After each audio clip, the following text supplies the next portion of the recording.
In this chapter, we discuss the cost of capital.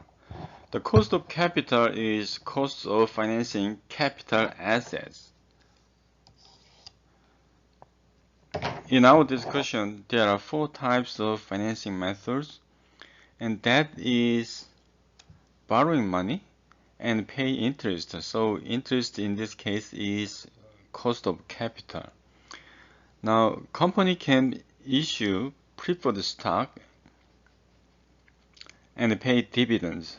Also, the company can use retained earning, which is a part of net income, for its new investments. And also, company can issue new common stock, which is called external equity. Let's look at some notations to use in our discussion. R subscript D is interest rate on new debt, and then net asset, net cost of debt. Net cost of debt is RD minus RDT. Here T is tax rate, such as 20% or 30% or 35% like that. We deduct RD times tax rate, RDT, because company will get benefit. Well, in other words, company's taxable income will decline, so pay less tax if the company pay interest on its debt. So that is so net cost of debt is RD minus RD times T. Now RP is cost of preferred stock. It can be computed like this: DP minus over dividend of preferred stock over price of preferred stock. Or we can just use net issuing price if there are flotation costs. R subscript S is cost of retained earning. Well, retained earning, which is a part of net income, which is already in company's hand, but it has some opportunity cost because retained earning is considered as one of the investment for stockholders.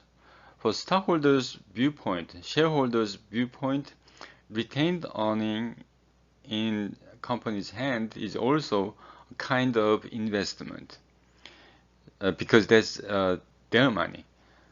So we use cost of retained earning, RS, as the cost of retained earning, and it can be computed like this: D1 over P0 plus growth rate. And it can be computed, it can be figured out by adding risk premium on bond yield rate, which is risk-free rate of return.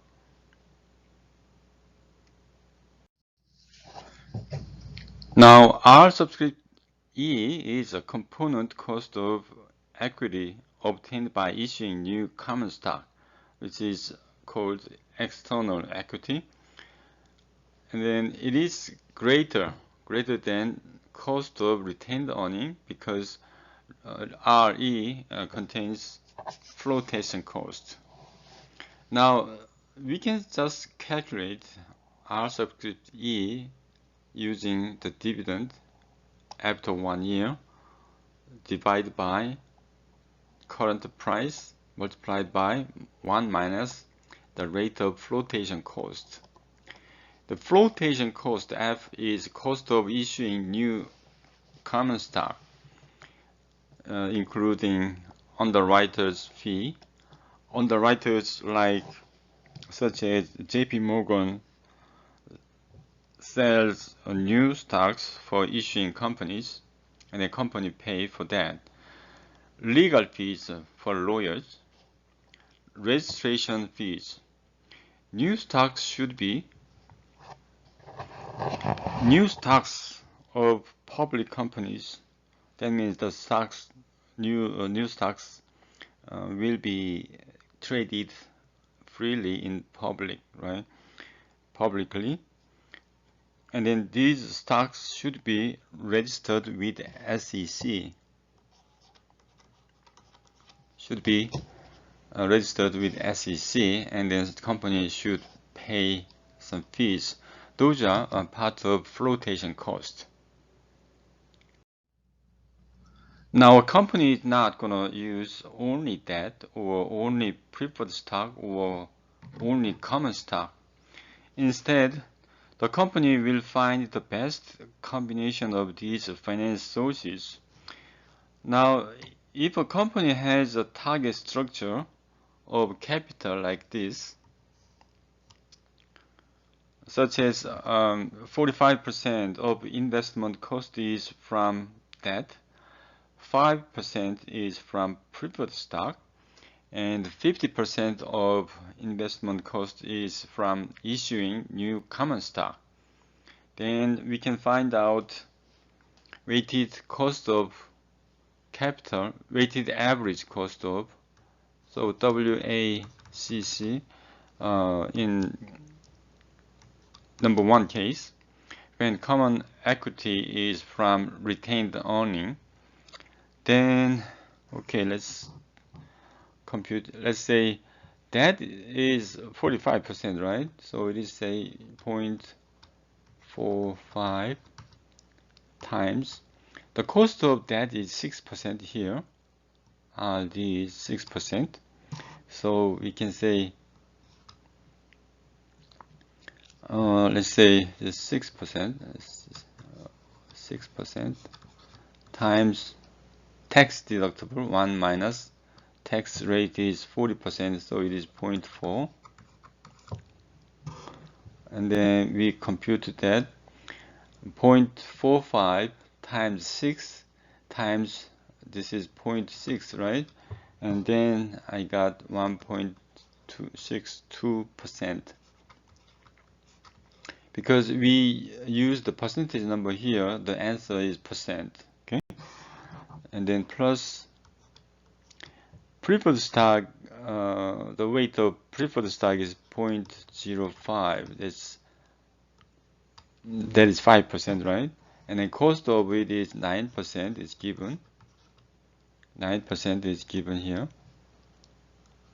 So we get 0.45%, right? Because we kept the percentage number. This number is percent number, right? And then 50% is from, that's 0.5, is from retained earning, first of all. 10%, that is 5%, is it? 5%. And we add these up, and then total is 7.07%. Okay, that's WACC when the company uses this structure of capital. This second case is just difference for the equity section, equity part, right? But these two numbers are the same, 1.62% plus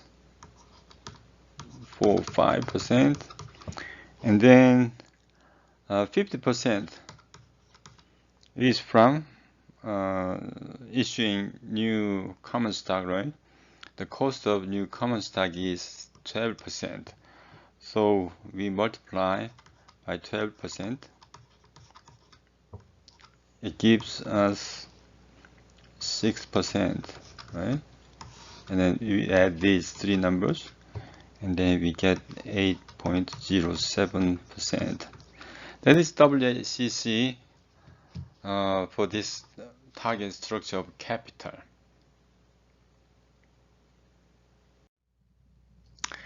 Now let's look at what's retained earning breakpoint. This one shows how much new capital the company can raise before it use up all of its retained earning. This is the formula. So here, new amount of retained earning is $60 million, and then the company's plan is 50% of retained earning. Then we just say $60 million divided by 0.5. That is $120 million. So that means the company can finance up to $120 million before exhausting retained earning.